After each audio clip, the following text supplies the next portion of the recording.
जय हिंद दोस्तों। SIP systematic investment plan और म्यूचुअल फंड को लेकर मैं बराबर वीडियो बनाता रहता हूं। लोग सवाल करते रहते हैं, इसके बारे में पूछते रहते हैं, मैं अवेयर आप लोगों को करता रहता हूं। इससे संबंधित जो भी सवाल आते हैं उस पर वीडियो बनाता रहता हूं। लेकिन जो अधिकतर सवाल मैं देखता हूं, अधिकतर सवाल हर एसआईपी वाले वीडियो में अधिकतम सवाल ये रहता है कि कहां से एसआईपी लिया जाए, एसआईपी कहां से कराया जाए, म्यूचुअल फंड कहां से लिया जाए, यह सवाल सबसे अधिक होता है। तो आज मैं आपको बताने जा रहा हूं कि कहां से लेना है, किस प्रकार से लेना है, क्या सावधानी आपको बरतना है कि आगे चल के कोई परेशानी नहीं हो, कोई दिक्कत नहीं हो और आपका एसआईपी सुचारू रूप से चलता रहे, अच्छा रिटर्न मिले और आप निश्चिंत होकर रहे। तो आपको बता दूं, देखिए एसआईपी जो है आपको पता ही है, नहीं को नहीं पता है उनके लिए थोड़ा सा संक्षेप में बताता हूं कि एसआईपी होता है सिस्टमैटिक इन्वेस्टमेंट प्लान। जो प्लान आप लेते हैं तो हर महीने आपको 1000 हो, 2000 हो, 3000 हो, 4000, 5000 जितना भी महीने का आपको जमा करना होता है। आप 5 साल के लिए, 10 साल के लिए, 15 साल के लिए, मतलब अपने सुविधा अनुसार उसको लेते हैं प्लान को। और उसमें रिटर्निंग जो होता है जो बैंकों से बहुत बेहतर होता है। 12%, 15%, 20%, 25%, 30, 35, 40% तक आपको रिटर्न मिल जाता है। और यहाँ पे कोई दिक्कत नहीं है। ये पैसा स्टॉक मार्केट में लगता है, शेयर मार्केट में ही लगता है, लेकिन अलग तरीकों से लगता है।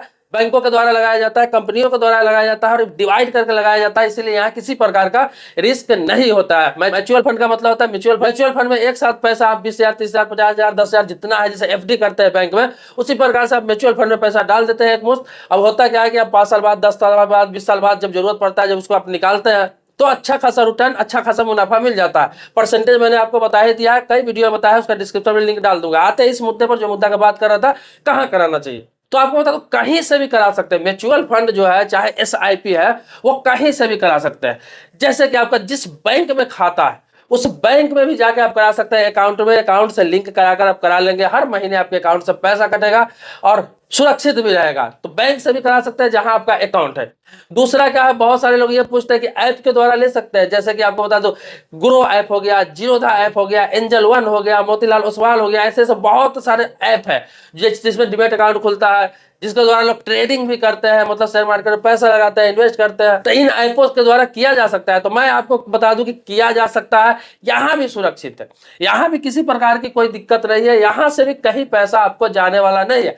बस आपको ध्यान यह रखना है कि जिस ऐप के द्वारा आप म्यूचुअल फंड ले रहे हैं, चाहे ग्रो हो, चाहे जीरोधा हो, चाहे एंजल वन हो, चाहे मोतीलाल ओसवाल हो, चाहे इसके अलावा जो भी है सेबी रजिस्टर्ड, तो आपको बता दूं, आपको अपने फोलियो नंबर, जो फोलियो नंबर मिलेगा, जो एसआईपी आप करते हैं चाहे म्यूचुअल फंड करते हैं, तो जो फोलियो नंबर मिलता है वो कहीं ना कहीं आप डायरी में नोट करके रखें।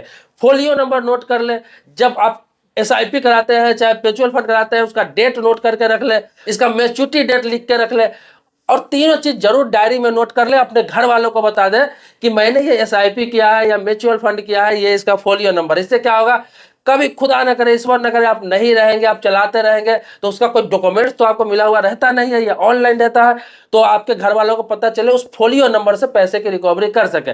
और नॉमिनी आपको बता दूं कि हर चीज में, जैसे बैंकों में नॉमिनी डलता है, इंश्योरेंस पॉलिसी में नॉमिनी डलता है, इसी प्रकार से आप एसआईपी कराते हैं, म्यूचुअल फंड कराते हैं, किसी प्रकार का डिमेट अकाउंट भी खोलते हैं कहीं भी, तो उसमें भी नॉमिनी की आवश्यकता पड़ता है। तो आप नॉमिनी जरूर डाल के रखें, चाहे अपने बच्चों को बनाए, वाइफ को बनाए, मम्मी को बनाए, पापा को बनाए, किसी को भी बनाए, लेकिन नॉमिनी जरूर ऐड करके रखें। अगर आपके पास फोलियो नंबर है तो आप एकदम सुरक्षित है, कोई दिक्कत नहीं है। उस नंबर से ही कभी आपको पैसा का रिकवरी होगा, पैसा मिलेगा, कोई दिक्कत कभी किसी प्रकार की नहीं आएगी। इसके अलावा कई सवाल ऐसे मन में रहते हैं लोगों के कि मैंने 10 साल के लिए ले लिया एसआईपी म्यूचुअल फंड, मैंने 10 साल का ले लिया, 15 साल का ले लिया, 20 साल का ले लिया, लेकिन मुझे बीच में पैसे की आवश्यकता हो जाए तो क्या निकाल सकता है? तो मैं आपको बताऊं, ये फ्लेक्सिबल है, ये फ्लेक्सिबल है। 10 साल, 15 साल, 20 साल इसलिए कहा जाता है ताकि आप बीच में पैसा नहीं निकालेंगे तो ग्रोथ अच्छा होगा, कंपाउंड इंटरेस्ट आपको मिलेगा, जिसे चक्रवृद्धि ब्याज कहते हैं, और अच्छा खासा रिटर्न आपको मिलेगा जो आप सोच नहीं सकते। जो सोच के आप पैसा यहाँ इन्वेस्ट करेंगे उससे बहुत बेहतर, उससे भी बेहतर से बेहतर रिजल्ट यहाँ मिलने वाला है, क्योंकि मुझे एक्सपीरियंस इन चीजों के है और प्रैक्टिकल मैं ये करके देख चुका हूँ। तो आप 10 साल 15 साल के लिए करते हैं तो बीच में कभी भी जरूरत पड़े, मान ली 5 साल बाद आपको जरूरत पड़े, आपका चलो 50,000, 1 लाख, 2 लाख, 5 लाख जो भी जमा उसमें हो गया हुआ है, आपको बीच में जरूरत पड़ेगी, नहीं इसमें से 20,000 रुपये निकालना चाहता हूँ, 50,000 रुपये निकालना चाहता हूँ, तो सुविधा अनुसार आप उसी टाइम निकाल सकते हैं। आपको ऑनलाइन उसमें टाइम भी नहीं लगता है, आपके खाते पे पैसा चला जाता है। आप ऐप के माध्यम से भी निकाल सकते हैं, जिस ऐप को आप यूज कर रहे हैं उसके माध्यम से भी आप निकाल सकते हैं, आसानी से ट्रांसफर हो जाता है, अपने अकाउंट पर कर सकते हैं। सभी बैंकों का, सभी कंपनियों का अलग अलग सिस्टम होता है, लेकिन आप सबके ऐप के द्वारा अपना पैसा ट्रांसफर कर सकते हैं, पैसा ले सकते हैं। तो ये सुविधा रहता है, चाहे SIP हो चाहे म्यूचुअल फंड हो। लेकिन आप 10 साल के लिए करते हैं तो 10 साल नहीं छुएंगे, 15 साल के लिए करते हैं 15 साल नहीं छुएंगे, रिटर्निंग अच्छा मिलेगा। बीच में आप पैसे निकाल लेते हैं तो रिटर्निंग में आपको फर्क पड़ता है, बीच में से सारा पैसा भी निकाल सकते हैं आपको जरूरत पड़े तो। इसके लिए इसमें कोई बात नहीं है, फ्लेक्सिबल है बिल्कुल, जब मन कर तब निकाल सकते हैं आप। तो 5 महीना चलाकर भी निकाल सकते हैं, 2 महीना चलाकर भी निकाल सकते हैं।